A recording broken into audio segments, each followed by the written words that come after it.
আহমেদ, বিহার, ভারত থেকে। দয়া করে বিস্তারিত আমাদের বলবেন আপনার ডেইলি রুটিন ডক্টর সাহেব, যাতে আমরা এখান থেকে কিছু শিখতে পারি কিভাবে জীবনযাপন করব। প্রশ্ন জিজ্ঞেস করেছেন জাহিদ ভাই বিহার থেকে। জীবনযাপন করার জন্য যে শিক্ষা নিতে হবে সেটা প্রফেট মোহাম্মদ সাল্লাল্লাহু আলাইহি সাল্লামের কাছ থেকে নিতে হবে। তিনি একমাত্র উপযুক্ত উদাহরণ, কারণ আল্লাহ কোরআনে বলেছেন যে আমি ওনাকে রেখেছি উঁচু পর্যায়ের উদাহরণ হিসাবে। সূরা নম্বর 60 আয়াত নম্বর 4। আরও আছে সূরা আম্বিয়া চ্যাপ্টার নম্বর 21, যে তিনি বেস্ট উদাহরণ। আর আমার রুটিন জানতে চাইলে এর আগেও আমি উত্তর দিয়েছি। এই ব্যাপারে প্রশ্ন করা হয়েছিল যে আমি বোম্বেতে ঘুমাতাম একদিনে 3 থেকে 3.5 ঘন্টা অ্যাভারেজ, কোনো সময় কম কোনো সময় একটু বেশি।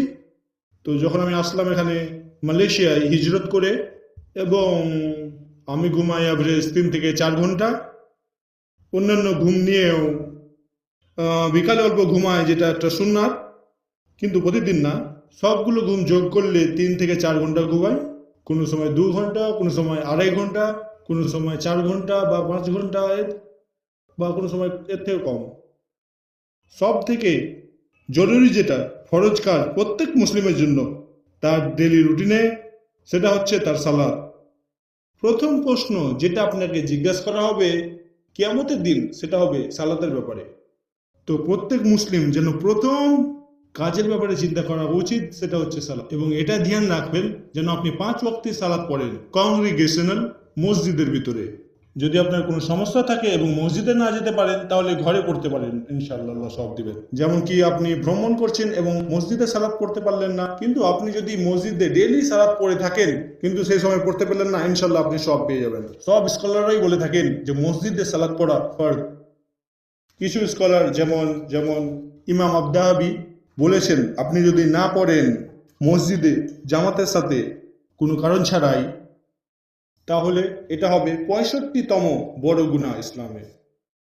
তো আমি ক্যালকুলেশন করেছি যে মালয়েশিয়ায় যখন আমি শুনি আজান, তখন আমি উজু করা শুরু করি। যখন আজান শুনি তখন আমি উজু করি, তারপর আমি যাই মসজিদের দিকে। Then I walk to the mosque. It takes about 5 minutes, though it's in the same complex. লিফটে নামতে এবং যেতে সময় লাগে, তাই 5 মিনিট লাগে। তারপরে গিয়ে সুন্নাত পড়ি মসজিদে, তারপর দোয়া করি কিছু সময়, তারপর সুন্নাত পড়ি সালাতের পর যখন থাকে। তো অ্যাভারেজ এটা লাগে 40 মিনিট।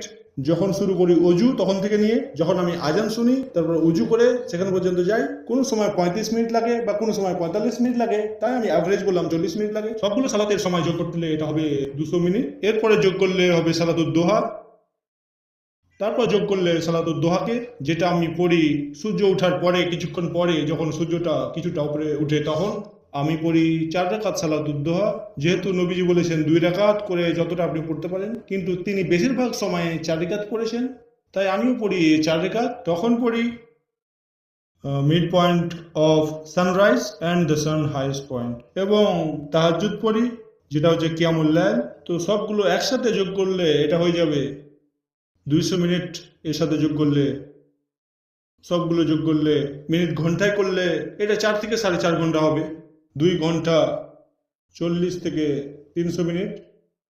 তাহাজ্জুদ এবং অন্যান্য যোগ করলে সব থেকে গুরুত্বপূর্ণ কাজ যেটা আমার হলে সেটা সালাত। ফরজ সালাতের সাথে সাথে যেটা হচ্ছে 17 রাকাত, 2 রাকাত ফজর, 4 রাকাত জোহর, 4 রাকাত আসর, 3 রাকাত মাগরিব, এবং 17 + 3 20, এবং আমি পড়ি 12 রাকাত সুন্নাতে মুআক্কাদা, সেটা হচ্ছে প্রেফার্ড রেকমেন্ডেড সুন্নাত, এবং সেটা টোটাল 12 রাকাত।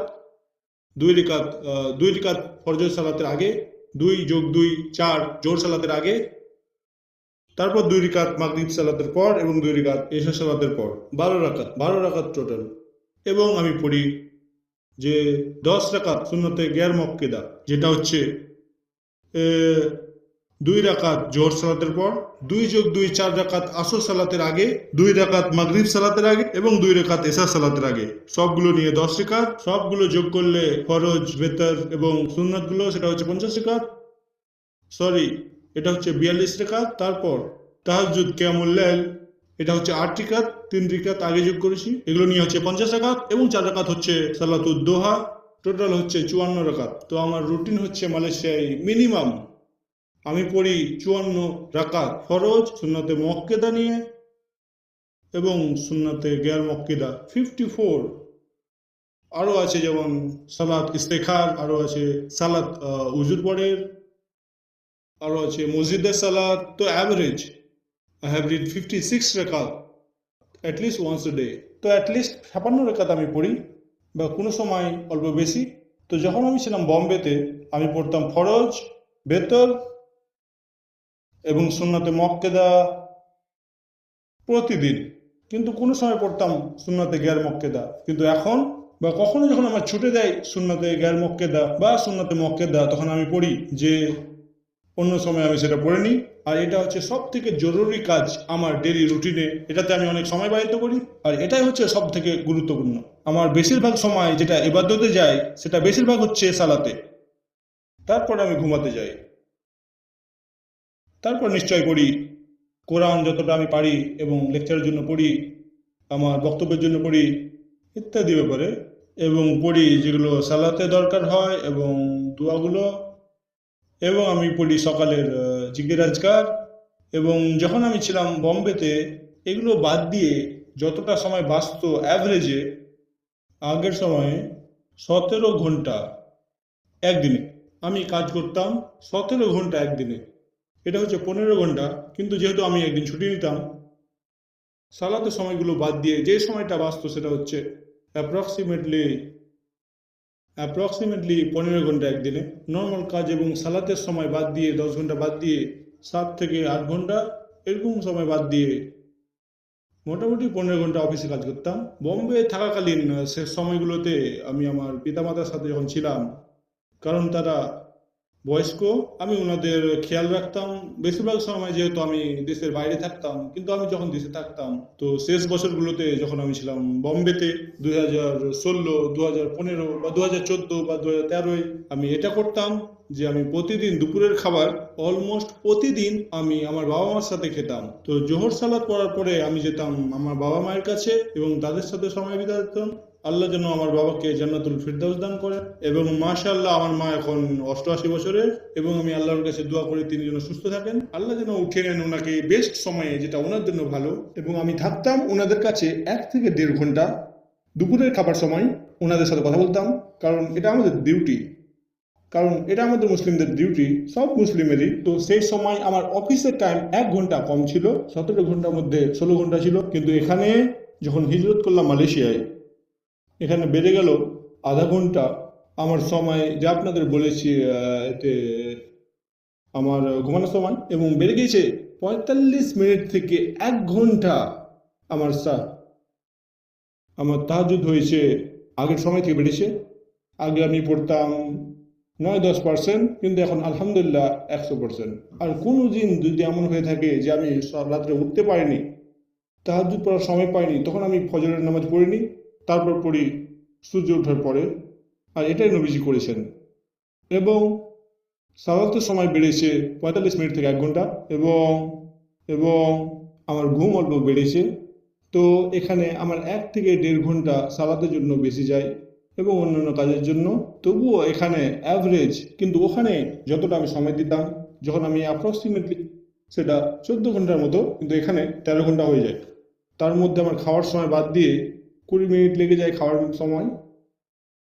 কিন্তু কিছু সময় যখন আমি খবরের কাগজ পড়ি, তখন একটা সময় বেড়ে যায় 40 মিনিট, কিন্তু আমি ম্যানেজ করি। কিন্তু বেশিরভাগ সময় আমি সময় ব্যয় করি আল্লাহর সাহায্যে, আমি সময় ব্যয়িত করি আল্লাহর রাস্তায়, এবং আমি আমার পরিবারের সাথে অ্যাভারেজ 1 ঘন্টা সময় কাটাই, বা কোনো সময় 1 থেকে 1.5 ঘন্টা হয়ে যায়। কিন্তু বম্বেতে ছিল যে ছুটির সময়, এই সময়টা একটু বেশি ছিল আমি যখন ছুটি নিতাম, কিন্তু বম্বেতে ছিল অ্যাভারেজ 1 ঘন্টা ছুটির দিন কাউন্ট না করে। তো আমার সময় কভার আপ করার জন্য যখন আমি যেতাম বাইরে আমার পরিবারকে নিয়ে, তো এটা হতো অন ডায়াগ্রাম, কারণ এখানে যেহেতু আমি বাড়ি থেকেই কাজ করছি, তো এখানে বেশি সময় দিই। বম্বে থেকে 1 থেকে 1.5 ঘন্টা হয়ে যায়, 1 থেকে 1.5 ঘন্টা হয়ে যায়, বা কোনো সময় হয় 1 থেকে 2 ঘন্টা।